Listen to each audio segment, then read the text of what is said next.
Can you hear me? So I'm not going to stand behind this probably. Good morning. How's everybody? Good. All right. So this is actually a legitimate story, kind of funny, but I was going through the breakfast line this morning and made a huge mistake. I put some ketchup on my plate, and I think my badge got in the middle of the ketchup. And then I sat down and I was introducing myself and having this great conversation. I've got about 15, 20 minutes before I think I'm going to be on stage, and then I realized, oh my God, I have like ketchup like all over my stomach. And I was like, oh, this is like something I would do probably. So anyway, so after a quick wardrobe change and a little sweat, I'm feeling better. So as Steve said, I did first think about talking about this new product, and I'm going to touch on it, that we had launched at Rite.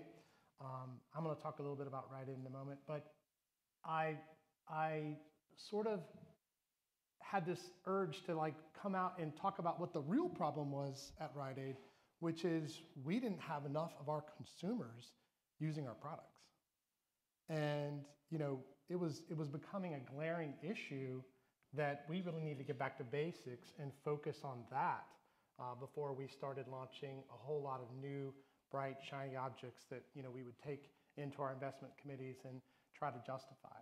So with that, let's get into it. Hopefully this will resonate with some of you. Maybe you all have tons of customers, more customers than you want using your systems, and it won't matter. But hopefully this will help you. Yeah, so I think Steve did a fine job introducing me. Spent a lot of time working in digital, 25 years, started in 1999. Right as I got into it, sort of the internet crashed and all these internet companies went out of business, so that was fun. But since that time, I've worked for some big companies and I've worked for some small companies, and I really like it. Today I'm at Rite. A little bit about Rite.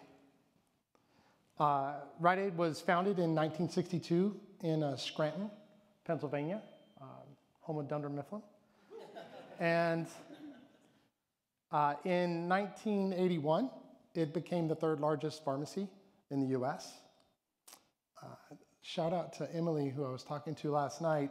In 96, we acquired Thrifty, and that's when Rite kind of moved from the East Coast to sort of being on both coasts, and about 1,000 stores in California and some in the Midwest. But one of the interesting facts about Thrifty, I don't know if anybody here knows of Thrifty ice cream. Anybody ever heard of that? Yeah, it's kind of a big cult favorite if you're on the West Coast. So that's where we acquired that asset. Still a big force today. We have about 300 or 400 pharmacies that have hand-dipped ice cream, inside the store. In 2020, we acquired Bartell's Drug. 2021, the pandemic hit. Rite became very involved in helping to administer COVID-19 vaccines to the population. I think pharmacies, estimates vary, but somewhere around 40 to 45% of all COVID vaccinations were implemented, at a pharmacy. So that was a big deal for us. In 2022, Rite actually closed down its headquarters in Camp Hill, Pennsylvania, and we opened a collaboration office in Philadelphia, and that's where we went 100% remote. Well, they had already been remote because of the pandemic, but they decided to go remote full time. So that allowed me to join the company because I live in Austin, Texas, as we shared before, which is great. It was great for talent recruiting, and in my industry, talent's so important. So that was really helpful. And in 2023, we celebrated our 60th anniversary. And then, last October, everything we knew changed. Rite filed bankruptcy. So that was a huge, huge moment for the company. It's been a tough 4 or 5 months since that time.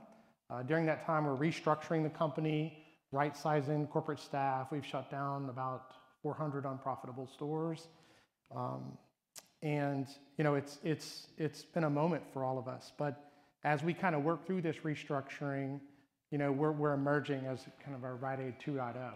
Today we operate about 1,700 stores, and you can kind of see the population is mostly on the East Coast and Pennsylvania, Michigan area, and then also on the West Coast. We operate in about 16 states. So if you're in one of those, you might be familiar.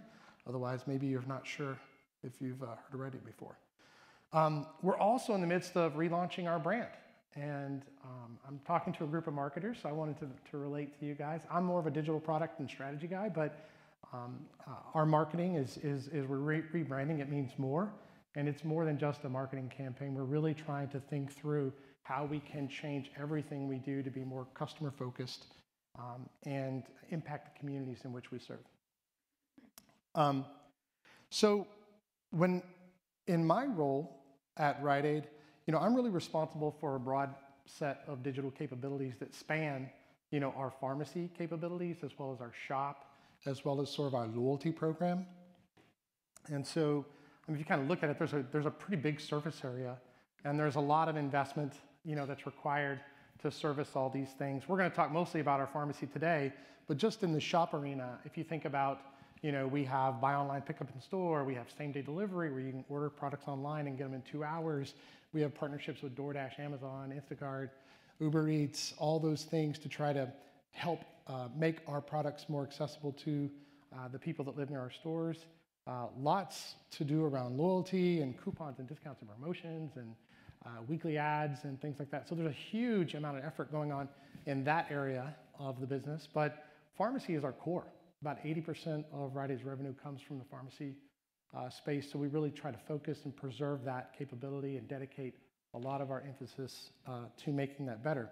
But when I talk about, digital pharmacy, a lot of people are like, man, what does that mean? What do you actually do from a digital pharmacy? It's not obvious to everyone. I've worked in it for roughly 20 years, so it makes sense to me. But I just want to cover some of the basics. Like, to have an effective digital pharmacy program, you got to make it easy for patients to access their medications, to refill them, to manage their family, so that I can see not only my prescriptions, but if I'm mom and I'm the captain of my healthcare team and my family, I need to be able to see my kids' medications, maybe even my mom or my dad's medications, and help them get those refilled. We really have a strong emphasis on driving adherence. So that might be through signposting in our web or apps, that, hey, this medication is past due, or that helping a customer who may be out of refills get that medication refilled through their doctor.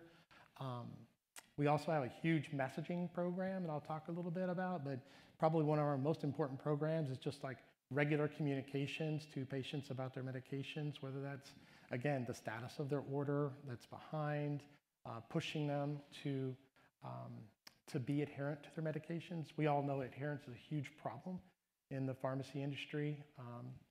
PDC, which is proportion of days covered, probably trends around 80% of patients that are actually adherent to their medication.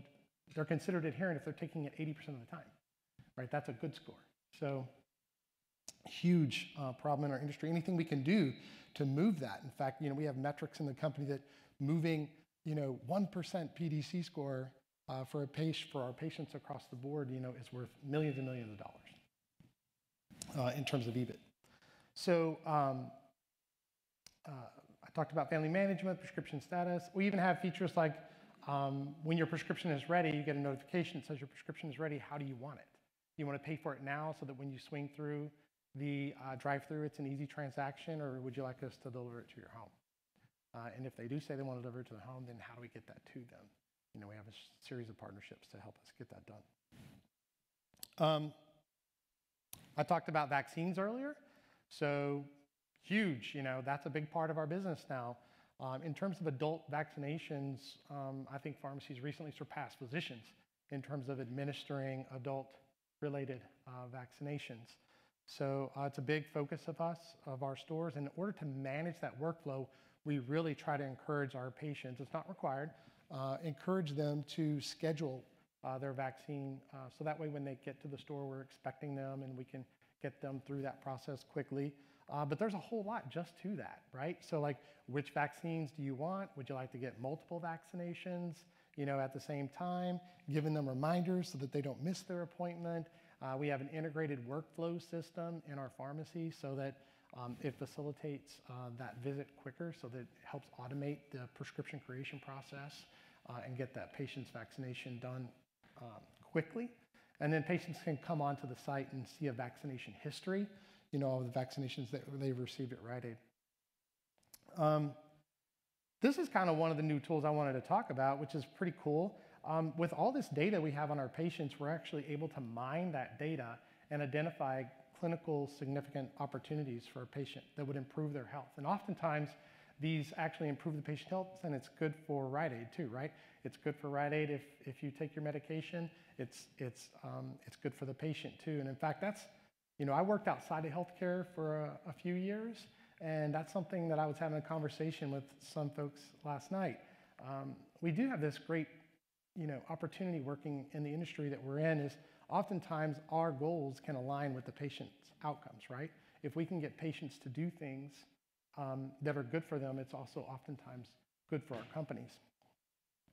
In this case, we're mining this data, and we're actually able to identify patients that have clinical opportunities, and we send them a notification, say, hey, your pharmacist has an important message for you.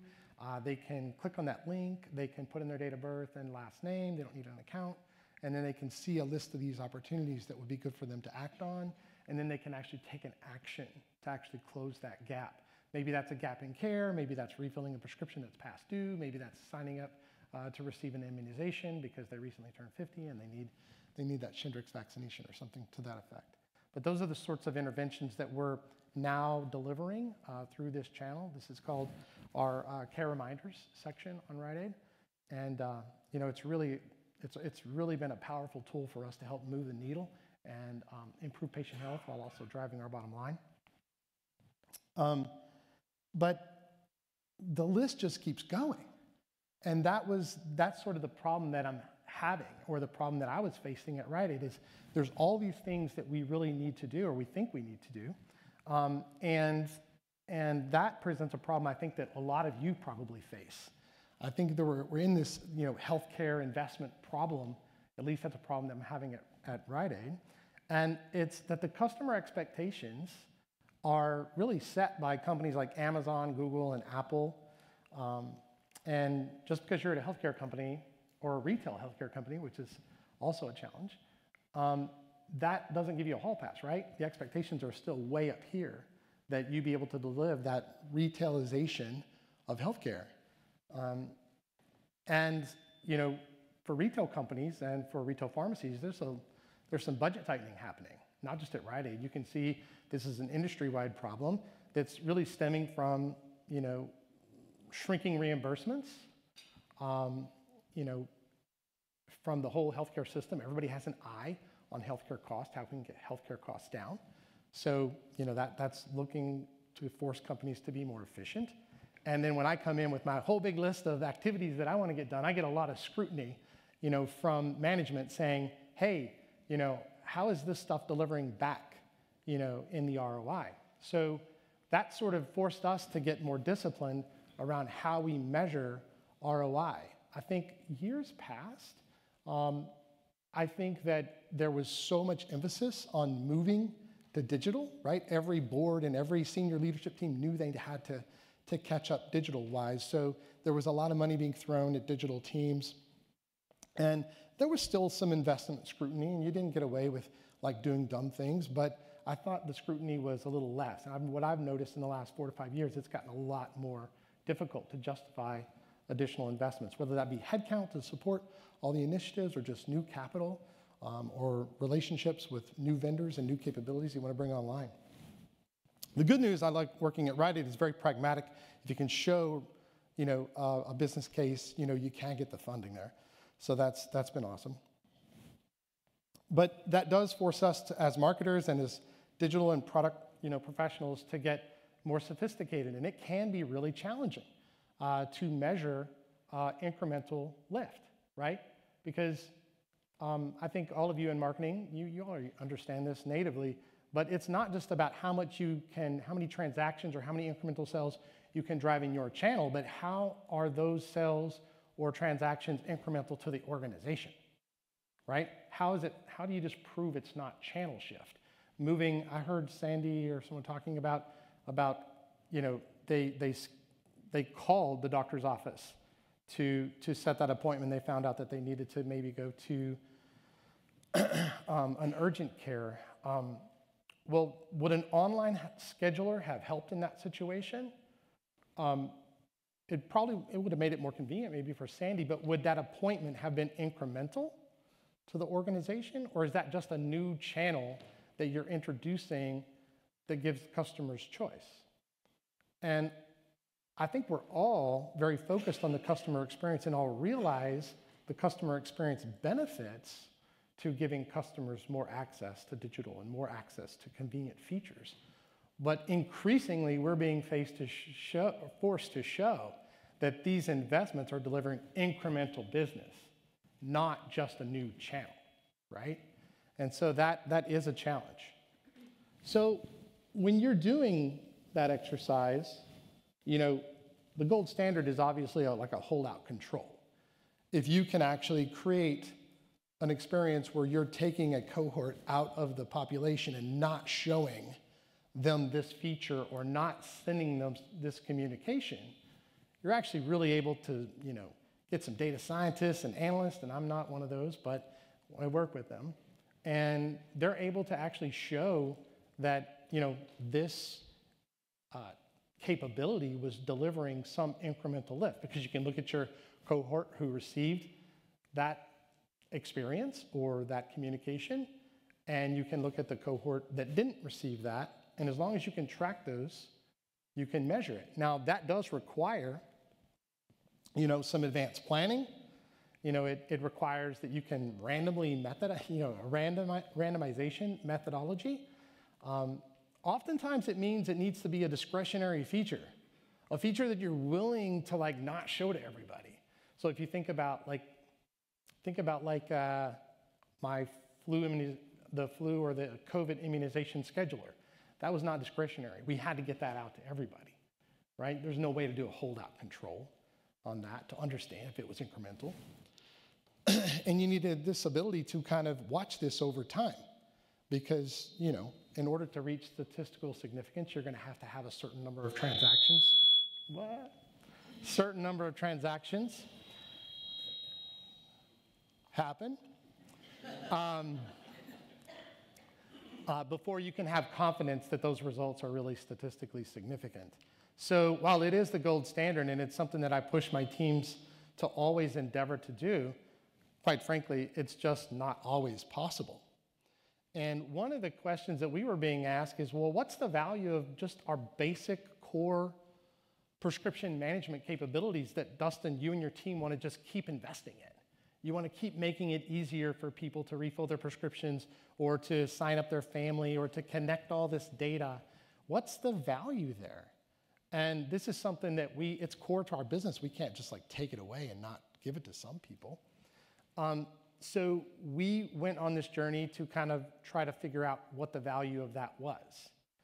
And so what we did is we worked with some data scientists, and we designed like a methodology where we looked at our customers over the course of basically 2 years. And we split that audience. And the only difference between those audience was that one group actually registered and created an account on Rite.com and connected it all up so that they could manage their prescriptions online, and the other group didn't. Now, they had to also meet some other criteria, like they had to fill a certain number of prescriptions through this study period. They had to be with us through the whole study period, because we wanted to remove as much selection bias as possible. Now, in a retroactive study like this, you all know it's probably not possible to remove all potential for selection bias, but we did the best we could by trying to match these cohorts in different ways.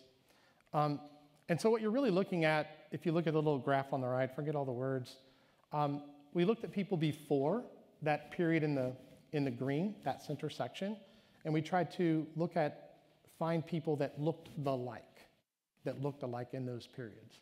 And then one group, the difference is they set up their account on Rite.com and started managing their prescriptions for themselves and or their families. And then we looked at them after. So there's a pre, and then there's a connection period, and then there's a post period. And the net result was pretty amazing. The net result was that we saw a really significant lift. And while these numbers might not mean a lot to you, this actually was a huge, revelation, at Rite.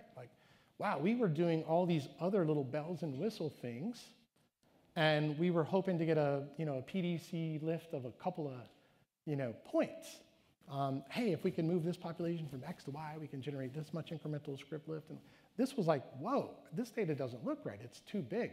This represented roughly about a 10% lift of prescription business within that cohort. And I'm not trying to take you through all these numbers other than the big aha moment was for us, wow, we had this whole list of ideas that we could go build out there.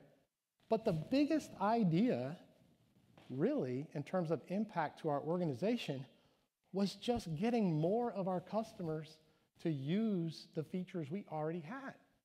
And we already had a lot of great capabilities. So, I'm a product guy and a strategy guy, so I get all excited about building new things and new products. And, it was a little hard for me to hear that message. It's okay, how do we actually really get focused on getting more people to use our product? And not just me, but get our organization excited about it, getting my team excited about it. Because sometimes doing these adoption stuff is just a little less exciting. It's not quite as shiny, not quite as, doesn't seem quite as innovative. But the reality is, in an organization like Rite, where we really need to focus on moving the needle, this is what we had to do. And one of the things that we had to kind of rationalize is that digital adoption sort of lags in healthcare, right? So I'm not sharing, specific numbers for Rite, but you can just go look these numbers up. Banking, 81% of customers say that they've, managed their bank account online in the last 30 days. 69% of all tourism, is booked online directly. But in healthcare, really, only about a third of healthcare customers, report to using digital, to create an appointment or do some health-related task. So, and one of the things we had to understand is it possible for us to grow our population that have adopted our solutions to a bigger number than it was? And, we determined that it was. So we believe we had enough headroom that we could grow at 50%. And so that became our focus. And I won't go through everything that we did because we did a whole bunch of things. And what we had to do was sort of balance our portfolio of investments with a certain amount of money we were going to spend on driving adoption versus building the next new shiny thing, right? And we started really focus on creating this culture of, and talking about, what is our target? What's it worth to the organization? And how are we going to get there? So one of the things that we did was during the sign-up process, and there's also some alerting and messaging that goes around this, is we started rewarding customers for connecting their account. So you can actually go onto riteaid.com and set up an account and not connect your pharmacy. We make it really hard not to do that, but you can do that. If you don't want to connect your prescriptions to your Rite Aid account, you can do that. But we started saying, well, how do we get customers to more deeply engage in our ecosystem of digital products and services? So when you're going through that registration process, it might, feel like it's going to take a little extra effort, but hey, if you will, connect your loyalty card, if you will connect your pharmacy account, if you will download our app and you will log in, we will track all that stuff in the background. And once you've kind of reached this profile completion, you got basically a $10 reward in bonus cash, which is our currency for our loyalty program. And that was incredibly successful. We saw an immediate lift, in the number of people that were connecting their accounts live. We redesigned our preference center so that we could give people, more control over their communications and encouraging them to adopt. So a lot of people weren't opted into some communication programs that we did offer. And I would also say we went further than just this preference center. We started looking at all of our touch points that we have throughout the customer. And a lot of those are not even on our website, they're in our store. So how do we go back to that conversation when you are dropping off your prescription at the pharmacy and they say to you, hey, do you want to know when your prescription is ready? That's one of the most common questions customers ask. Right when we capture that information, we're opting you in to our messaging program. And I know that sounds pretty obvious, but we had to go back and examine legacy decisions because in the past, we were requiring customers to sign on a pen pad that they were actually opting in to the communications when really we didn't have to do that. We could actually opt people in just through a verbal acknowledgement, if the messaging we were going to send was strictly focused to the status of their prescriptions. So revisiting those legacy decisions and looking at all those different touch points was really important. We started to think about simplifying how you would connect information. One of the legacy artifacts that we had is when you were setting up your pharmacy account or when you were linking one of your dependents to your pharmacy account, you needed to provide an RX number. That was sort of a legal and security privacy just to make sure we were not connecting the wrong accounts together.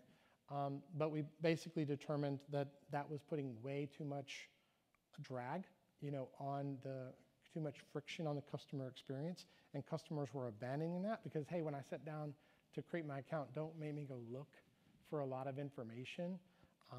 You can work to change your back-end systems to work harder for the customer to find those connection points.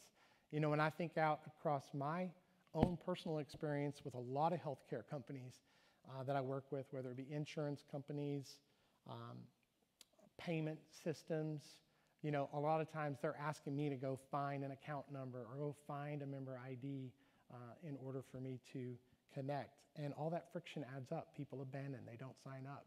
You gotta really scrutinize every single one of those questions you're asking.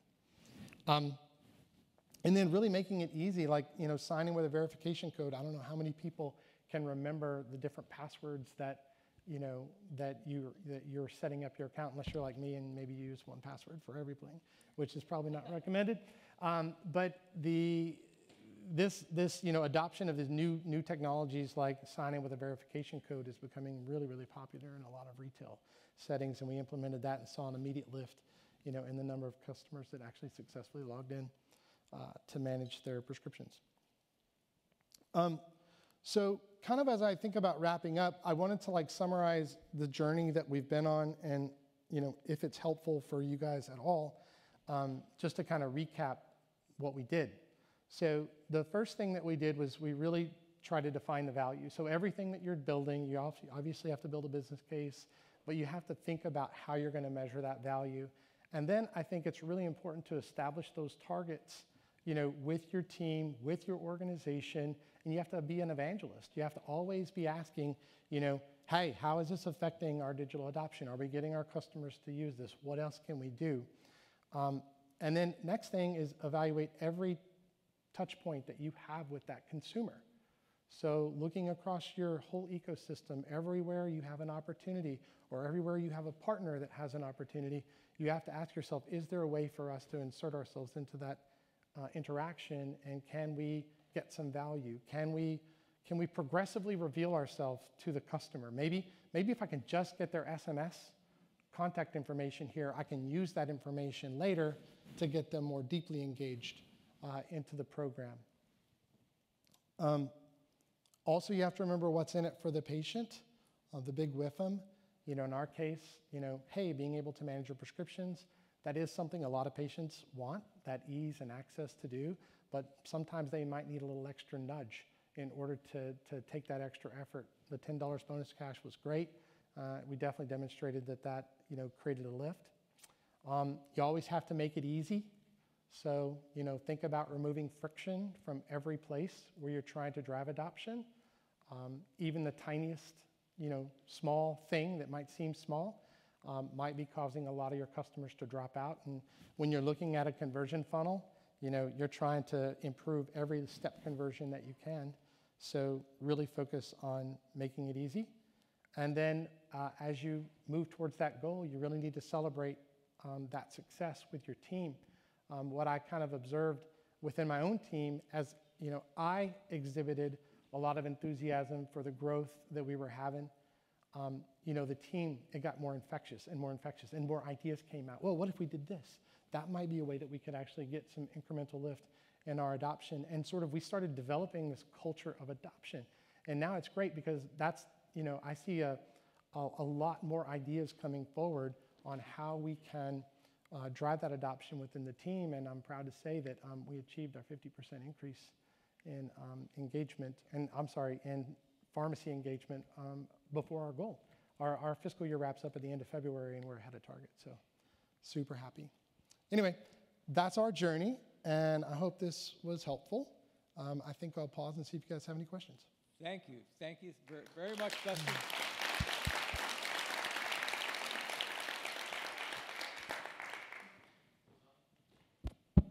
There you go.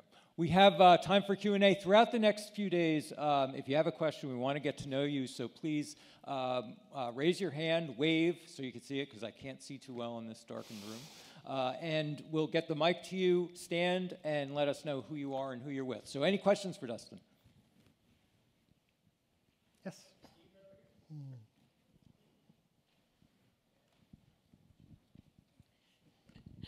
Hi, everyone. I'm Molly Farrell. I work at Publicis Health Media. So my question is, you're obviously, through this new app, collecting a lot of consumer patient data. Mm-hmm. One, how are you ensuring you remain compliant? And two, do you have any goals to maybe allow advertisers to purchase that data for targeting in the future? Just asking for a friend. Yeah. So, compliance is it's a super important factor. We have an information security office, privacy team, and our legal that, are always pressing us, and we're always engaging in order to find out how we can balance those two things, because they're not necessarily always aligned, right? Everybody wants the data protected. I think that's true, but the degree to which you want to introduce friction or requirements in order to collect that data and store it is sometimes at odds. But we have a great relationship with our privacy team and info security team, and generally we've been able to, overcome most of that. So I think it's about, getting teams together, talking about the goals, what you're trying to accomplish, and then finding a way forward. And I haven't really come across any, issues that we couldn't overcome together. The second question, which is, the selling of the data, I'm probably not the best person to comment. I will say we have some programs that, we partner with in order to, it's very carefully managed and controlled, but I would say it's less about selling our data and more partnering with partners to deliver messages through our ecosystem, as opposed to, hey, here's a bunch of data, go do with it whatever you want. That's not Rite Aid. That's not what we're going to do. But if it makes sense to improve the lives of our patients, and it makes sense from us from a business perspective, and it also makes sense from a not, being overburdensome, to our customers, not spamming them, not, doing anything that would cause them to opt out, or to leave the brand. We're open to it, and we have some programs and we can connect, offline, and I can maybe connect you with the right people to explore. Dustin, let me ask you one quick wrap question that I think might feed into the roundtables as well. You mentioned talking about the ways in which you discovered how much of an impact simply registering for the pharmacy had on overall engagement and the tests that you ran there. What sort of more smaller incremental tests are you running on these little feature tweaks that are meant to drive adoption? Are you doing do you have any protocol for testing all these little things that you're adding to drive adoption? So one of the things that we did is we stood up, I've only been with Rite Aid for about 18 months, and one of the first things we did is we stood up like a optimization factory.